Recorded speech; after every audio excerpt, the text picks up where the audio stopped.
علیہ السلام نے کتنا عظیم اعلان فرمایا. سنن نبی داؤد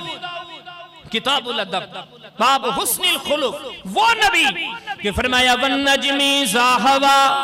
ما ضل صاحبكم وما غوى وما ينطق عن الهوى ان هو الا وحی یوحی. فرمایا وہ نبی کہ جس کی زبان کا ایک جملہ اللہ کی وحی، ایسے سمجھو بات محمد کی نہیں، بات رب العالمین کی ہے. اللہ کے پیارے حبیب علیہ السلام فرماتے ہیں، فرمایا من کظم غیظا، جس بندے نے غصہ پی لیا، وہو قادر علی ان ینفذہ، حالانکہ اس کے بس میں تھا یہ اگلے بندے پہ غصہ اتارے، کچھ بول کر، کچھ کہہ کر، کچھ کر کے اپنا بدلہ لے لے، لیکن اللہ کے پیارے حبیب علیہ السلام نے فرمایا جس بندے نے غصہ پی لیا،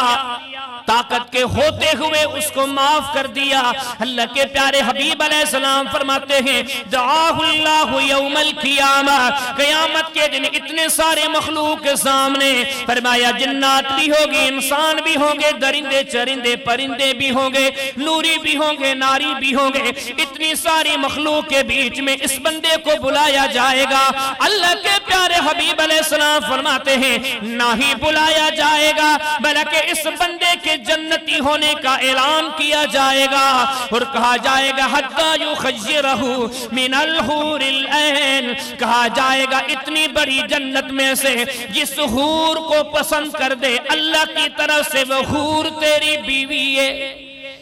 آج اتنی بڑی عظمت ملی، اتنی بڑی رفعت ملی، اس لیے کہ اس بندے نے دنیا میں لوگوں کو معاف کر دیا. تو یہ معاف کرنا اتنی بڑی عبادت کے تو اس